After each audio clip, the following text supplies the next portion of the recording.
How to prove the Earth is not flat? Here are 10 easy steps.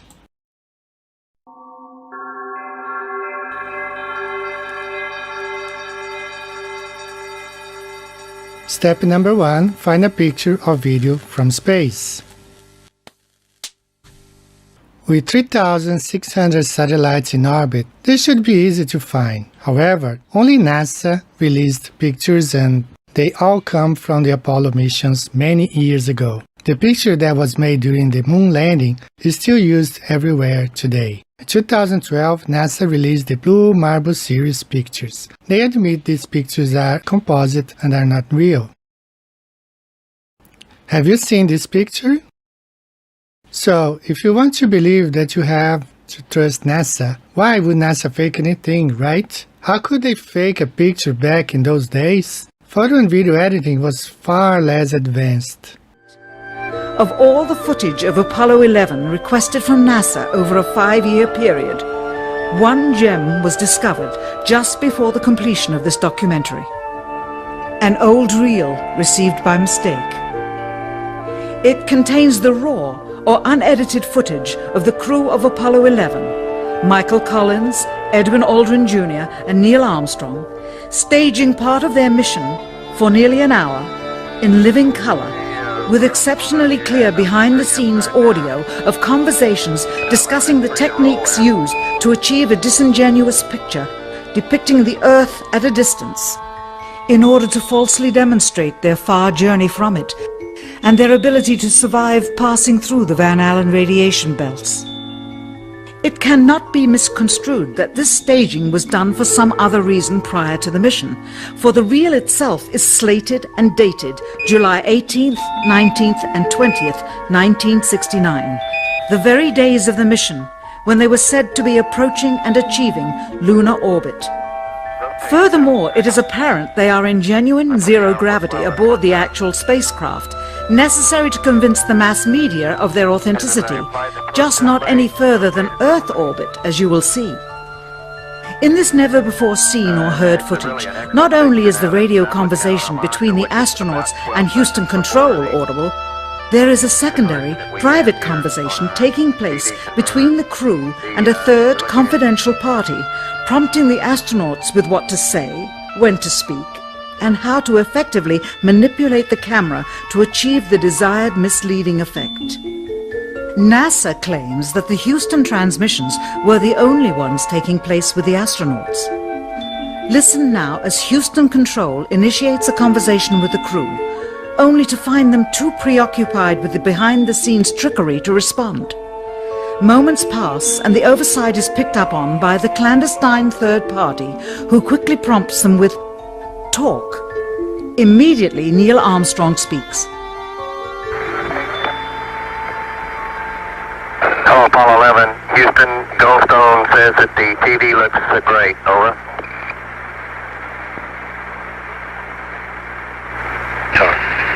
Okay, Roger. We're mapping in on Earth. Again, the illusion they are attempting to create is the Earth at a distance to demonstrate their far journey from it and their ability to survive passing through the Van Allen radiation belts.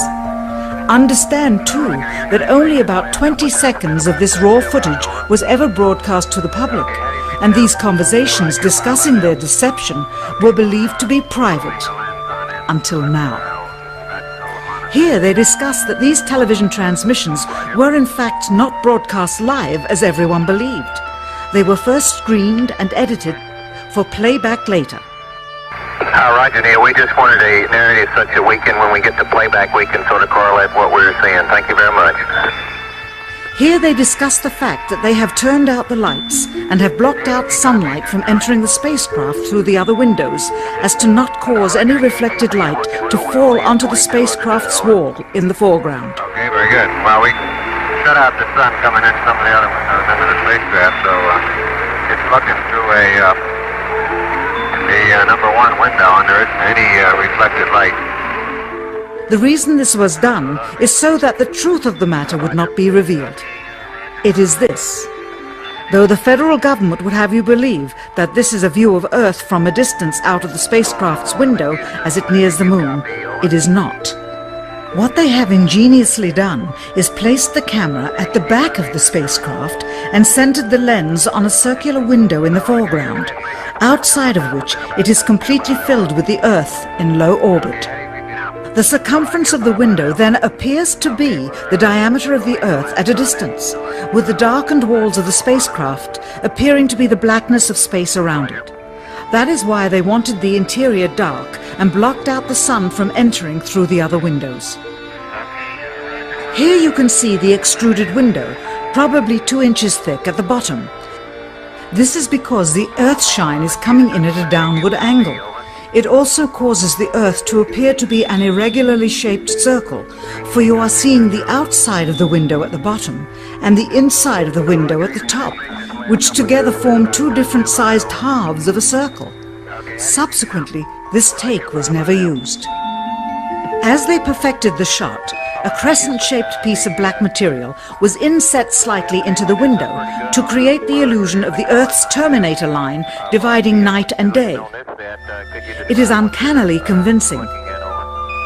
During this segment, intended to be edited and played back later for the worldwide television audience, dated July 18, 1969, Neil Armstrong condemns himself as he states that he is 130,000 miles out, or halfway to the moon, as the NASA flight log also states on this date, when he is in reality in low Earth orbit of a few hundred miles. Roger, Houston, Apollo 11. Calling in from about 130,000 miles out. Here, during another segment, also intended to air after review, Neil Armstrong falsely explains to the viewers how the shot is attained by putting the camera's lens to the window's glass, as it would have to be if they were the claimed distance away from the Earth. We only have one window that has a view of the Earth, and it's filled up with the TV camera. If the window was completely filled up with a TV camera, as he stated, then an astronaut's arm would not be able to get between the camera and the window, as it obviously does here in this outtake. South America becomes invisible just off beyond the terminator or inside the shadow. You can also notice how the astronaut operating the camera reacted to the mistake by attempting to pan away from it. Blue cast. See white bands of major cloud formations across the Earth. This is a segment that they believed wasn't even being recorded, much less suitable for broadcast, for the lens was being zoomed out and the scene was being changed to that of an interior of the astronauts at work, and apparently the stop button popped back up on the recorder without notice. Here is the diffused work light that they used to see camera controls, but not throw light onto the spacecraft's wall. Here they remove part of the crescent insert.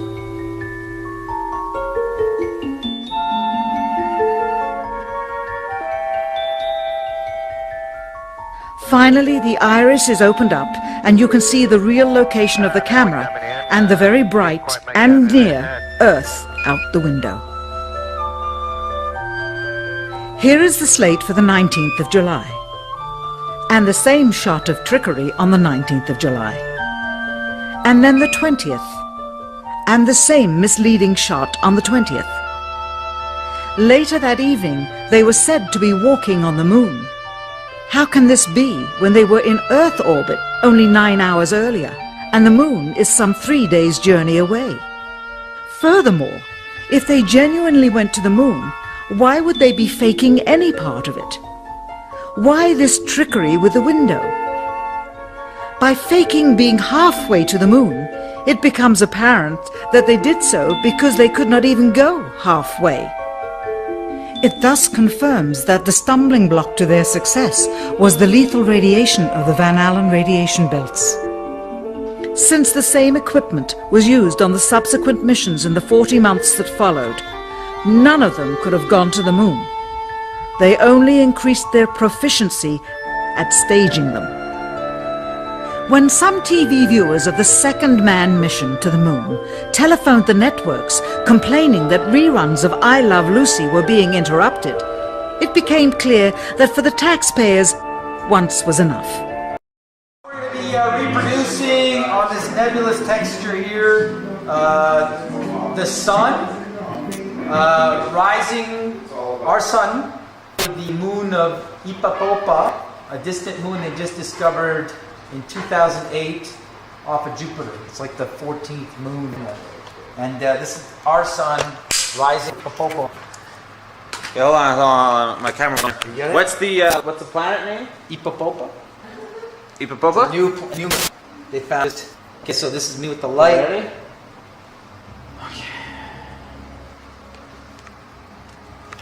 They can zoom in there. Okay, if you want to be. You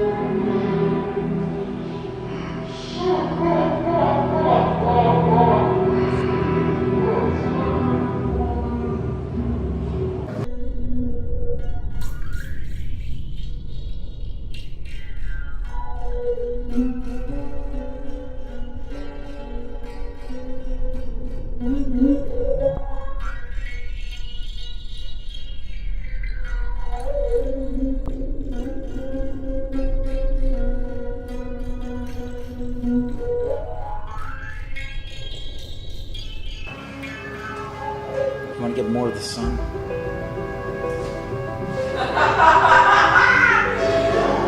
Hold on. Hold on. I want to show it setting on one side. I want to show it setting.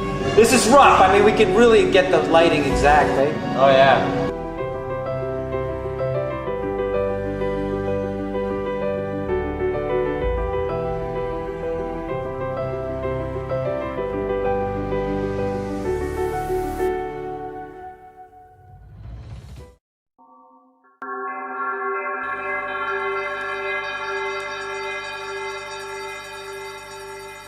Part 2. Find a video from space.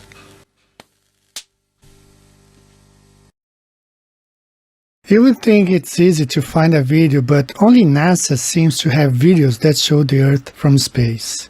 This footage was made from the ISS. NASA even has a live stream filming from the space station. Are they still using the moon landing round window trick? Uh-oh, it seems like.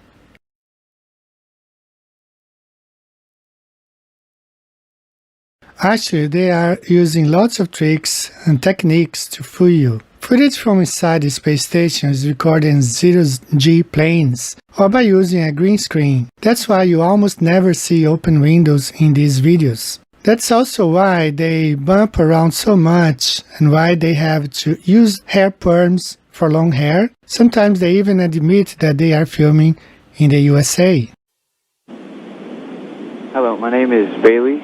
This question is for Chris. What was high school like for you? To school, math and science were kind of my favorite subject. I didn't really like English in reading too much, but I've since grown out of that and I enjoy reading now. And I played a lot of sports. And all of that happened in a little town called York, Maine, across the United States from where we're talking to you right now. Across the United States from where we are talking to you right now. So they were talking from the USA, not from space. Issues.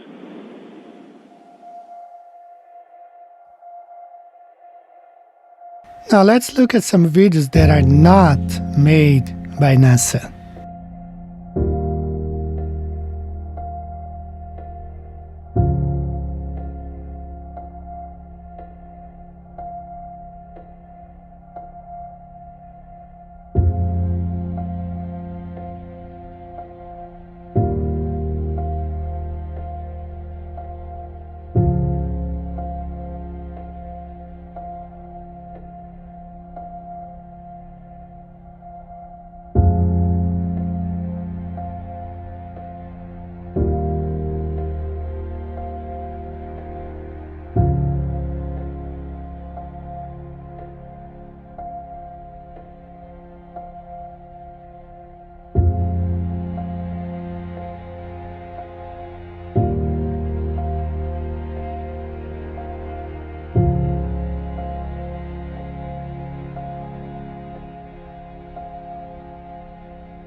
Wow.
Part 3.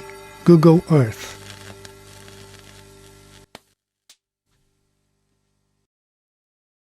Google Earth shows a globe, and that must be proof. Let's take a closer look at how Google Earth is made. When you launch Google Earth, you start in outer space and you miraculously zoom in. You are not just zooming in on just one picture. You are actually going through a succession of closer and closer shots, making the transition from a NASA shuttle shot to a satellite shot to a photograph from a plane.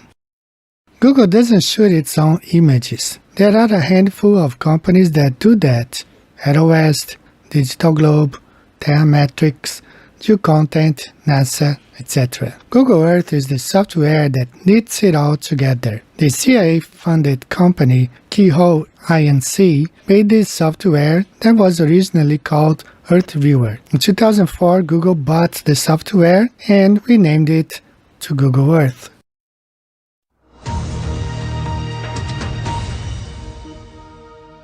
Jerry Broughton, we're surrounded here by maps, old maps, and you're clearly fascinated by them. They are monopolizing maps online. If you go online and you're using maps, you are probably using a Google map. And there's also some sort of sinister and worrying dimensions to Google, because they buy Earth Viewer, which is the application, and that is funded by the CIA. This is the company that they buy that provides them with the ability to produce this. That's right. I mean, that's interesting that the CIA government had a hand in funding. Keyhole Inc. was founded in 2001 by John Hank. Prior to that, he worked in foreign affairs for the US government in Washington, D.C. and Myanmar. John also co-founded two gaming companies, Archetype Interactive and Big Network. He worked on one of the early MMDs called Meridian 59. In 2002, NVIDIA partnered with Keyhole Inc. and released Earth Viewer 3D. Here's what they said about it. Earth Viewer 3D transforms the way people receive and use geospatial information by delivering a three-dimensional model, planet Earth. While Google Earth is very detailed for most parts of the world, the South Pole has a lot less detail. A lot of areas are censored or blurred out. The border of the Antarctic and it's pitch black and looks very weird in many places. But hey, don't worry, here's what you can see. Explore Mars in 3D with Google Earth 5.0. To begin your journey, just go to the top toolbar and select Mars. This will fly you away from Earth to the red planet. Before exploring today's imagery, let's open the Historical Maps layer and travel back more than 100 years to see some earlier visions of Mars. Giovanni Schiaparelli drew this map in 1890. These antique maps show how our knowledge of Mars has changed and evolved over time. Let's see what the planet looks like today by opening the Mars Gallery folder and following the path of NASA's exploration rover Opportunity. which landed in this crater in 2004 and is still making tracks today. You can follow its path on the red line and zoom in to see super high-resolution imagery. Use the search tool to find places like the mysterious face on Mars. If you want to learn more, click the green Traveler's Guide to Mars icons and read an excerpt from this guidebook to Mars. You can also chat with Meliza, a friendly Martian robot. Let's travel over to Valles Marineris, the largest known canyon in the solar system, stretching approximately 4,000 kilometers. For the newest imagery available from Mars, go to the Live from Mars layer. High-resolution NASA satellite imagery is available within hours of it being downloaded from currently orbiting spacecraft. Play the tour to orbit around the planet and see photos being taken by the Mars Odyssey team. In case you're feeling lost, join our Mars experts on a guided tour around the red planet with audio narration. Pause the tour at any time to explore on your own. And if you know your way around, use the touring feature to record your own mission to Mars.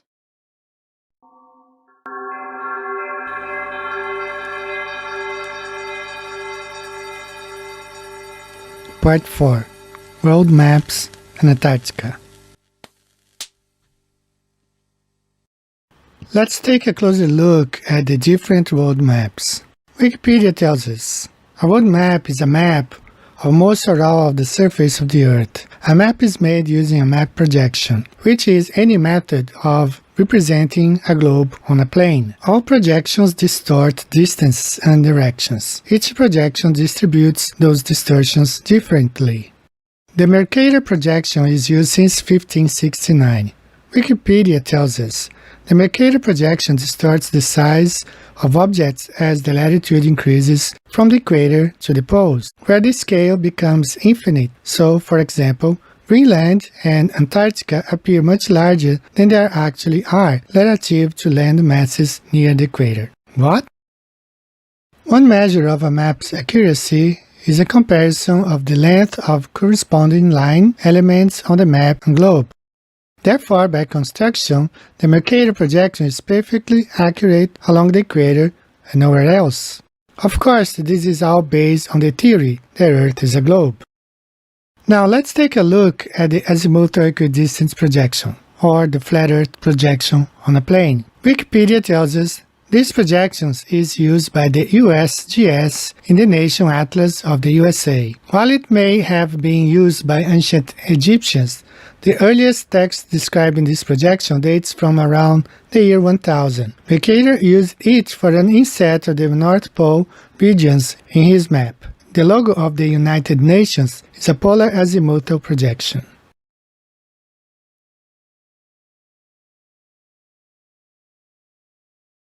Azimuthal equidistant projections are also used in radars. In case of radio, this projection allows for antenna aiming. All points on the map are at correct distance from the center point. At any point, the North Pole and South Pole is at the exact opposite side, since the South Pole is all around. Again, this is all based on the theory that Earth is a globe. If it would be flat, that doesn't mean there is an edge or end. If the North Pole is the center and Antarctica is all around, there could be much more than the map shows us. Operation Deep Freeze is the code name for a series of missions to Antarctica by the United States beginning in 1955. Admiral Richard E. Byrd led an expedition to explore further inland and conducted the first flight over the South Pole. Let's hear what he has to say. I must say that Admiral Byrd, our guest tonight, is not only our greatest living explorer, but he's been an inspiration to countless Americans.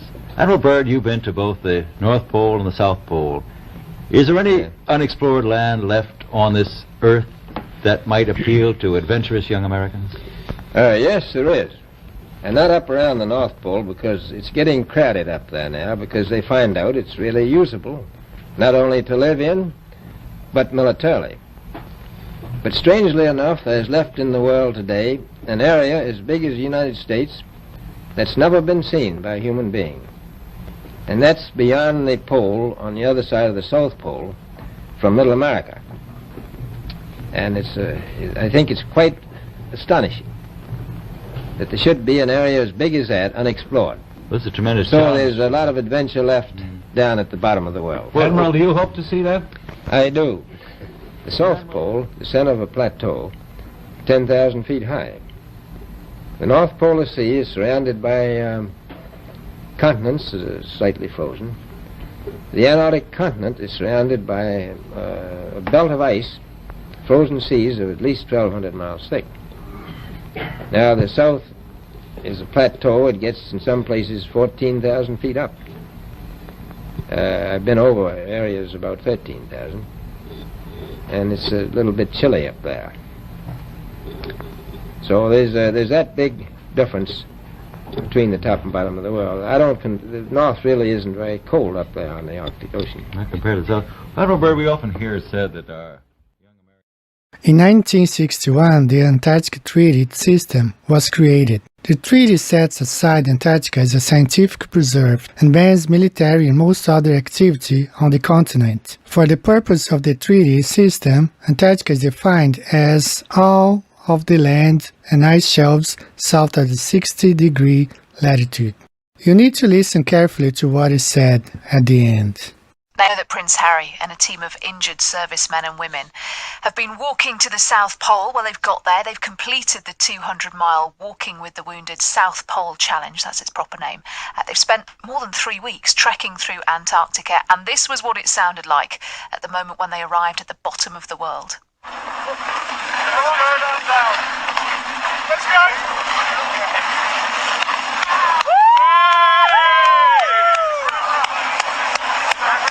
Oh, it sounds quite restrained, doesn't it, after all that effort? Well, they spent 20 hours in a cold chamber. This was the prince and the other competitors who were with him to prepare for the conditions that they were going to find down there. The expedition was supposed to be a race. You might remember it being billed that way before it started, but the weather became so bad as they went along that they scrapped the competitive side of things and just joined up as one big team instead. And this was how Harry reacted after completing the mission. We're here, we made it. It's Friday 13th. We've had so many things go against us. We've had beautiful weather, but bad weather before, and bad terrain and injuries and stuff like that. But everyone's made it, all 12 of them, the whole group of 20, whatever it is. But the 12 wounded soldiers have made it. Couldn't have made it without everyone's help, especially back home. You know, the founders, Ed and Simon as well. But everyone is so happy. Everyone's touched the ball. We've all had photos. We've all had hugs, a few tears here and there. But all in all, mission success, basically. If you're wondering about that ball that he was talking about, it's the ceremonial South Pole at the Amundsen Scott South Pole Station. It's like a metal sphere on a red and white pole, and it's partly surrounded by the flags of the signatories of the Antarctic Treaty. So it's lovely for a photo, but the problem with it is it's not the real South Pole. It's about 300 metres away. So at the real South Pole, what is that? Well, there's nothing. That's the thing. You can't see. To do it properly, to cover all your bases, you have to do both. You have to do the picture with the ball, and then you have to go and kind of hang around at the exact why don't they move longitude the ball and to where latitude. the actual thing is? Well, that's a very sensible question. Something for you It's to not work one on. I can answer, Okay. but it's a very good point. Let's have a look at the weather.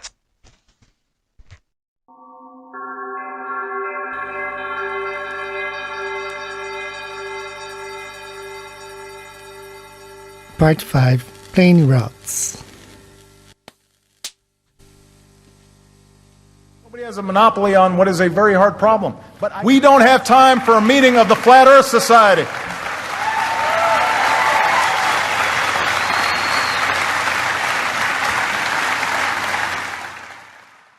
In this video, we compare plane routes on a globe and flat Earth.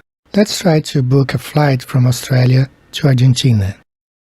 The distance between the two places is around 12,500 kilometers. The average cruising speed of a Boeing is around 800 kilometers per hour. That means a non-stop flight should take around 16 hours. It is impossible to find non-stop flights. All the flights go through San Francisco, Houston, and Los Angeles. The fastest route we can find takes us almost 35 hours. This doesn't make much sense, does it? Let's see how it looks on the flat Earth map. It makes way more sense. Everything makes more sense on the flat Earth map. Let's try from Australia to South Africa. The distance is around 10,000 kilometers. The flight time from Australia to South Africa is 13 hours and 14 minutes. After a long research, we found one non-stop flight. Flight time 14 hours 20 minutes. When we try to book the flight time changes to 19 hours and 30 minutes with one stop. The fastest we can get there seems to be around 20 hours with one stop in Singapore.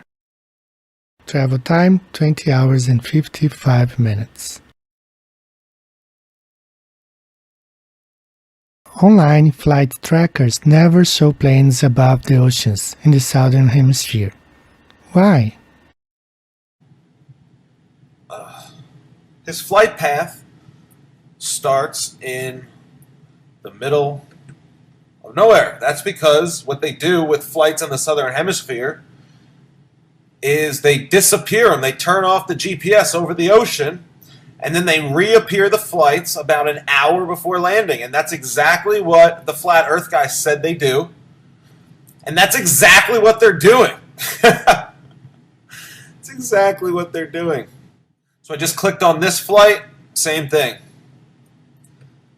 This guy, we should have saw him before when we were tracking the other plane, and when we were tracking this plane that's heading to Rome. But this guy, when we were tracking the plane headed to Rome, he wasn't even on the map. He's coming from Abu Dhabi. It's in the Middle East. He's been in the air for what, 12, 13, 14, 15 hours? He's been in the air for 7,000 miles, and we're just picking him up right here. We're just picking him up in the middle of nowhere. Look. First, satellite tracks of young sea turtles in the South Atlantic Ocean. They even have solar panels, but we can't track planes? Flight trackers combine data from several data sources.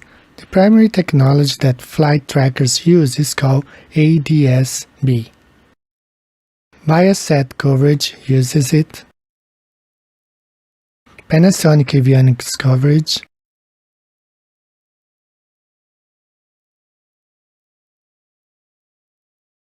Satellite ADS-B.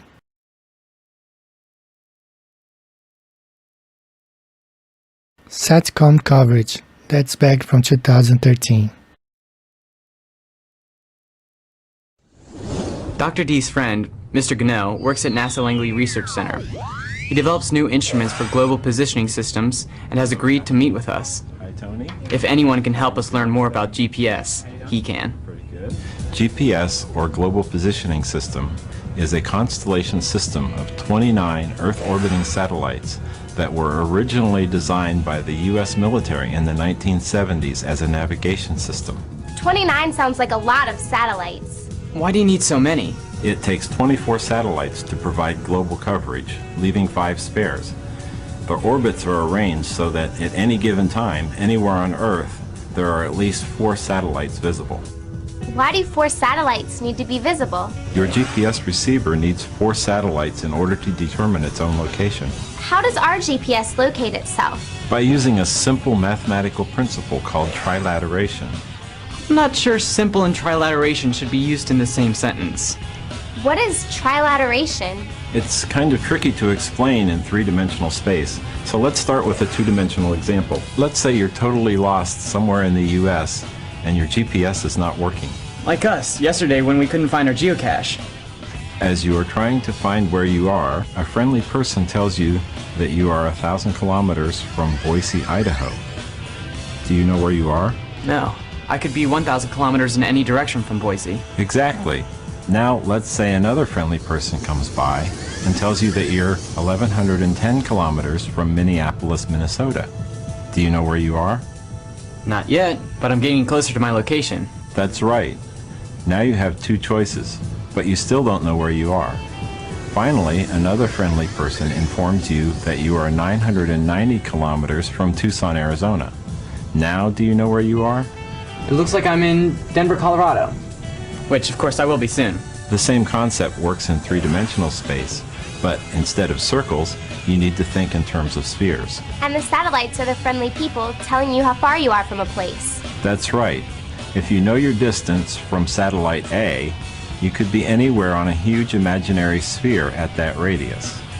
If you know your distance from satellite B, you can overlap the first sphere with the second sphere, and they intersect in a perfect circle. So if you know the distance to a third satellite, you get a third sphere which intersects with the circle at 2 points. Very good. And the Earth acts as the fourth sphere, so you can eliminate the point in space because you're on Earth. So do you only need 3 satellites? An approximate position can be found with 3 satellites, but to improve accuracy and get precise altitude information, 4 or more are better. How do GPS receivers know how far they are from the satellite? They analyze the high-frequency, low-powered radio signals from the GPS satellites and calculate the time the signal traveled. Do satellites have stopwatches? No, the satellites need to be more accurate than a stopwatch. The satellites use a very accurate atomic clock, which produces exact time-coded signals. And what happens if a satellite malfunctions? It's possible. Again, that's why we have 29 satellites when only 24 are needed, leaving a few spares. It helps to have extra. True. Here at NASA, we use GPS to determine the position of aircraft and satellites. And we also are developing a system to perform remote sensing of the environment. All of these tasks require precision information. Spare satellites make sure we get the data we need. Cool. NASA's always doing amazing things. Mr. Gano, what would happen if your GPS was only receiving a signal from 1 or 2 satellites? Would you get incorrect results? No. Usually, your GPS device will let you know that it doesn't have enough satellites to calculate an accurate position. Sounds like we need to do some more research. Thanks, Mr. Gano. You're welcome, and good luck with your geocaching. They've been talking down new sources of energy. They dismiss wind power. They dismiss solar power. They make jokes about biofuels. They were against raising fuel standards. I guess they like gas guzzlers. They think that's good for our future. We're trying to move towards the future. They want to be stuck in the past. And we've heard this kind of thinking before. Let me tell you something. If some of these folks were around when Columbus set sail,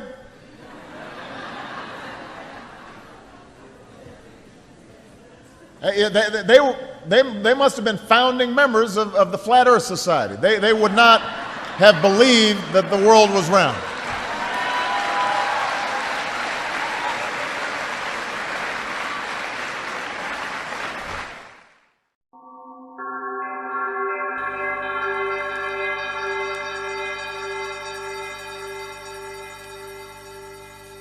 Part 6. Curvature.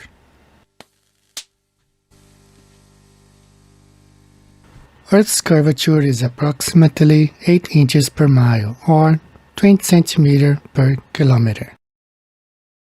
But how far can your eyes see? You can see the stars. They are far away. You see them as tiny dots while they are massive. Take a look at this picture.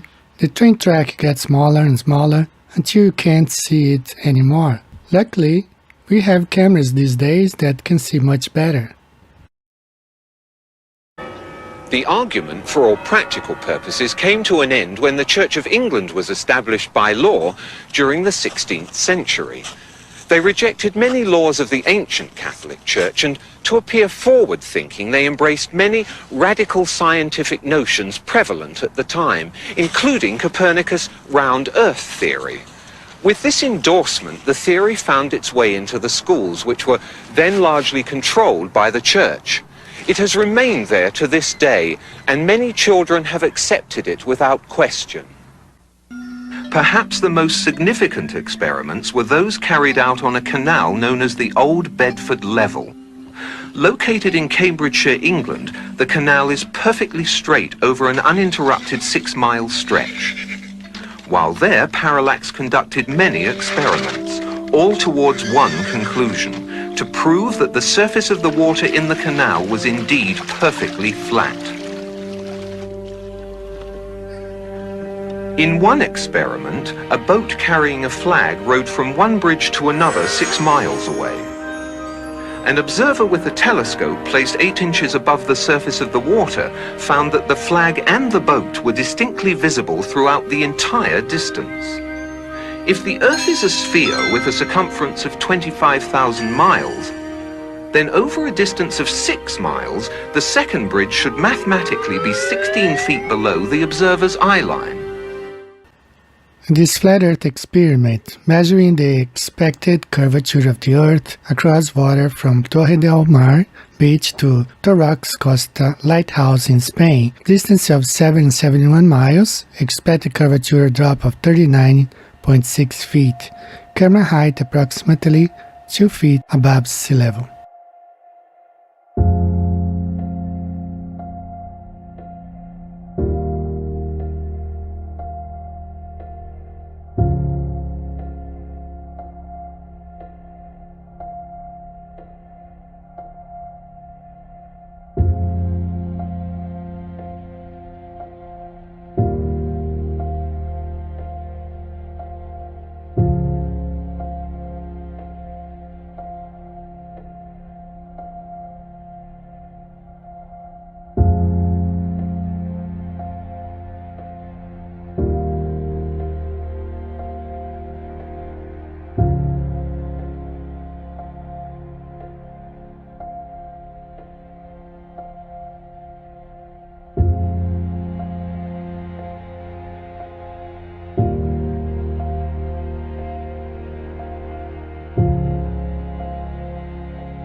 Part 7.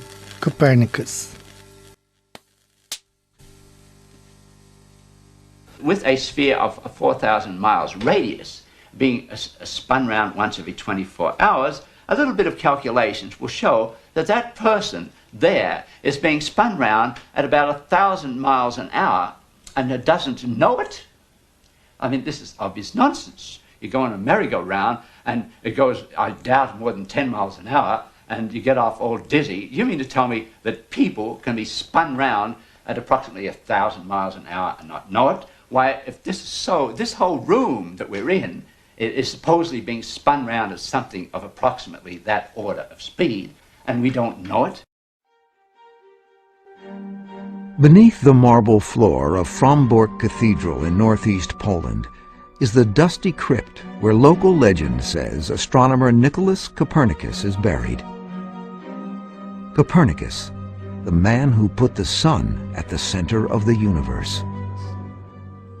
Copernicus, born in 1473, was schooled at a time when classical ideas were again ascendant. Copernicus studied law and medicine.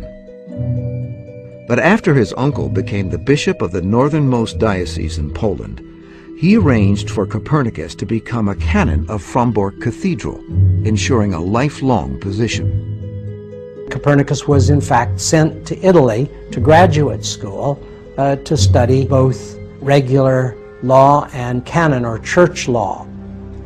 But while he was at it, he got some tutorials in astronomy. But all the time, he was keeping up, buying astronomy books. And that was very important because Copernicus did live in the early days of printing, and it made it possible for him to get a lot of material that way. Copernicus was troubled by the Ptolemaic Earth-centered system that was almost universally accepted during his lifetime. It required complex heavenly mechanics called epicycles to explain the seemingly odd motions of the planets.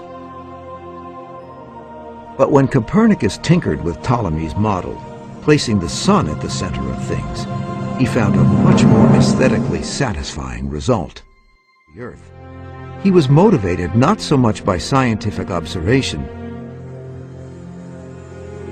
but by his concept of beauty and simplicity. He wrongly believed the planets circled the sun in perfect circular orbits. The whole thing was completely ridiculous. If the Earth is spinning around every 24 hours and you throw a stone up into the air, it's going to land in another county. And think of the poor birds. So Copernicus was going against all common sense. Perhaps because of this, and because his sun-centered or heliocentric system might be considered heretical, Copernicus kept his theories largely to himself. Not until late in life was he finally persuaded to explain his ideas more fully in a book called Concerning the Revolutions of the Celestial Orbs. He died in 1543, before it was published, and was buried without fanfare near the altar of his beloved cathedral, unaware of the impact his ideas would soon have. A little bit of calculations will show that that person there is being spun round at about 1,000 miles an hour and doesn't know it. We view the universe has a profound impact on our understanding of ourselves. Today we see the Earth as a small, fragile globe, orbiting at just the right distance from the Sun for life to flourish. It appears to be the only planet with life in the solar system, and the planets themselves are mere specks in the vacuum of space. Human life seems reduced to insignificance when set against the vast, nearly empty spaces of modern astronomy.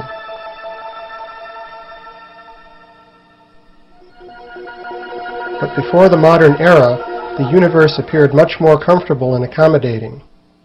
Thus, medieval European cosmology placed the Earth in the center of a small spherical universe surrounded by the abode of God and the elect. The passage of day and night is described in the Bhagavatam as a straight terminator rotating over a plane map, as we see here. Although this does not make sense in a literal plane, it is realistic in the planisphere model, and thus it adds weight to this model.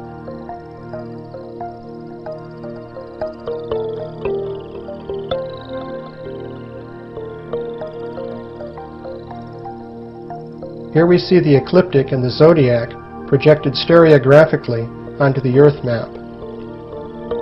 The Sun and zodiac revolve clockwise together once per day, while the Sun moves counterclockwise around the zodiac once per year. Here the zodiac is projected stereographically onto Bhumandala. Note that as the Sun goes around the off-centered zodiac in its yearly orbit, it crosses the ring-shaped islands and oceans of Bhumandala. This ocean-crossing motion is described in the Puranas, and this also adds weight to the planisphere model. Bhumandala can be compared with an astronomical instrument called an astrolabe, which was popular in the Middle Ages. On the astrolabe, the off-centered circle represents the orbit of the Sun, the ecliptic. In an astrolabe, the Earth is represented in stereographic projection on a flat plate called the mater. The ecliptic circle and important stars are represented on another plate called the ret. Different planetary orbits could likewise be represented by different plates, and these would be seen projected onto the Earth plate when one looks down on the instrument. The Bhagavatam similarly presents the orbits of the Sun, the Moon, and important stars on a series of planes parallel to Bhumandala. The orbits of the planets are placed on additional parallel planes.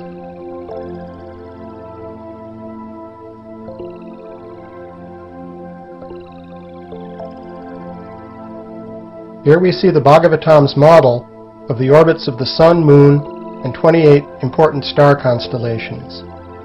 These lie in 3 planes parallel to Bhumandala. The layout is comparable to that of an astrolabe. Seen from the side, we find that the Moon is higher than the Sun, but this is simply an artifact of the astrolabe model. It should not be taken as physical. Seen from above, everything falls into place in projection in an astronomically realistic way. With a sphere.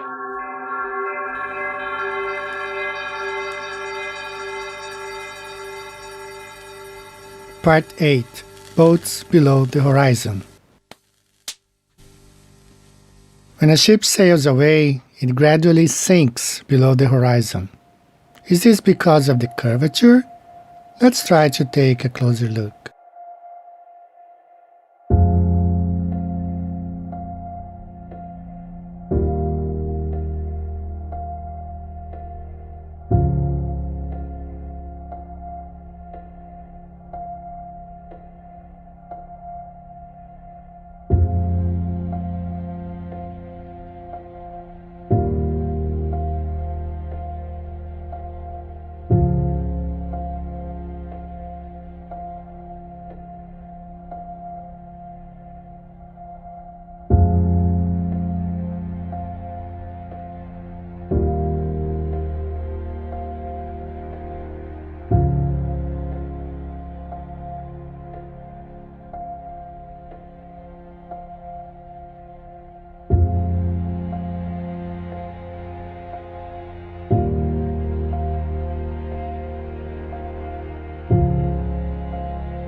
Is it only a matter of perspective?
You decide, find your own truth.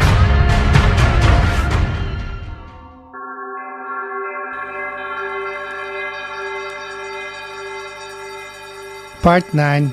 The Sun.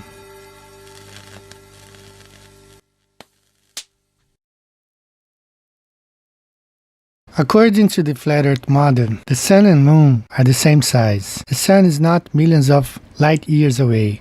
The Sun is not millions of miles big. The model claims that the Sun and Moon are circling around 3,000 miles above the flat Earth. The Sun's area of light is limited to a finite circular area around it. The view of rising and setting are caused by perspective. Let's look at some videos and pictures.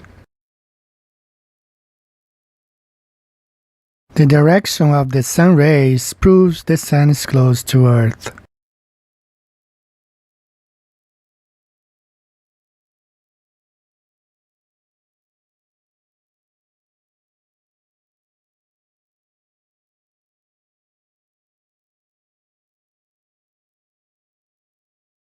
Hot spot usually indicates the light source is close. If the Sun is millions of miles away, it should look like this. This is a Photoshop image. Solar Probe Plus, a new NASA mission to visit and study the Sun closer than ever before, is officially underway. The spacecraft will plunge directly into the Sun's atmosphere at approximately 4 million miles from the surface, into a region no other spacecraft has ever encountered. Sunrise and sunset time-lapse, Bristol City Center.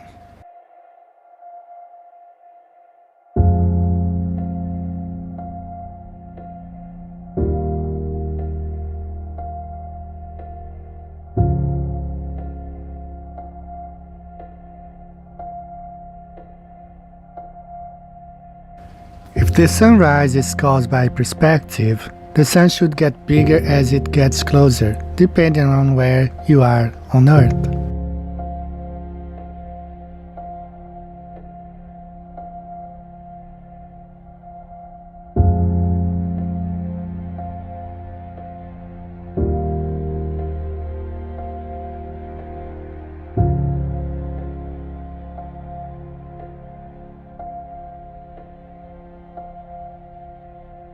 When the Sun moves away, it should shrink.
first official sunset in 4 months.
So how can we explain seasons?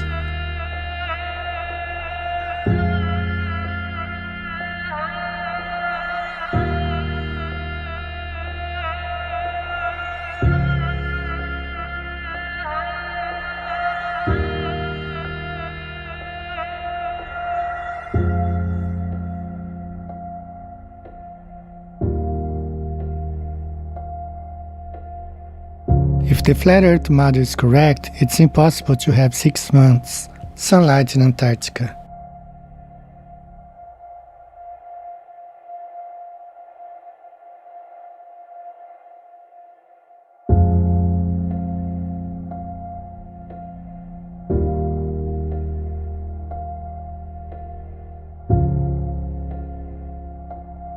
So how can we explain this time lapse?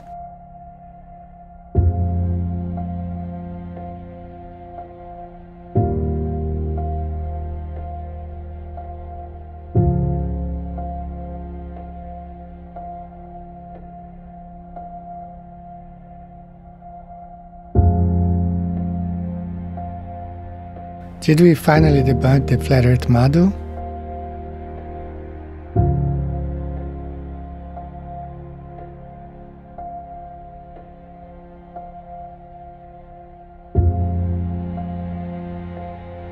Conclusion in part 10.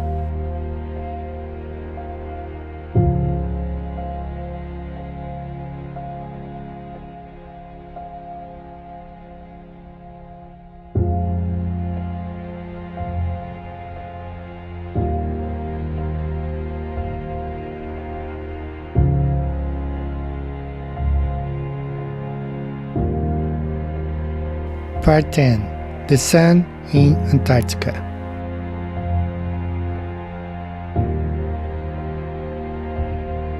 In the previous video, we discussed this time lapse. It shows 24-hour daylight in Antarctica. A lot of people have been saying that this is impossible, so let's keep researching this. This video is made by NWO.NL, New World Order. NWO receives 400 million euros a year from the government. NWO promotes scientific research at Dutch universities. Can we trust this? It's almost winter solstice for the southern hemisphere. 4 more days, June 21st. That means Antarctica has no sunlight at the moment.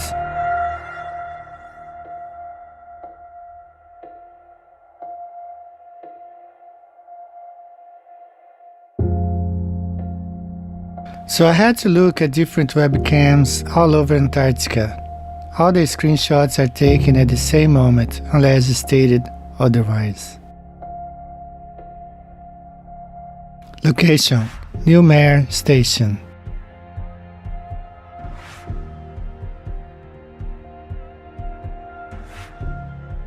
Location: Halley Station.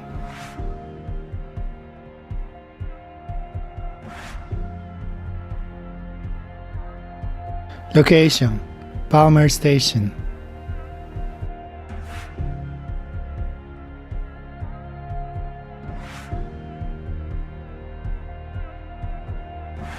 Location: Scott Base.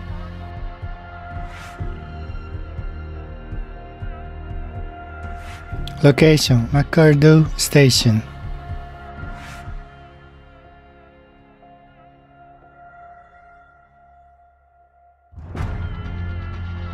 Location: Casey Station.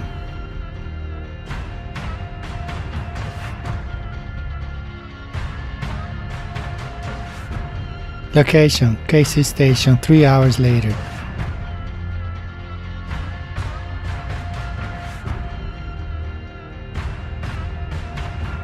Location: Dave's Station.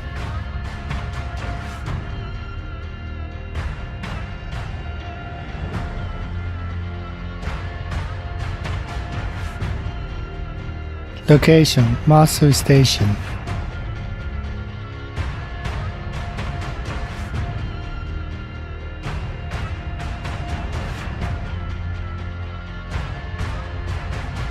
Location: Marston Station 3 hours later.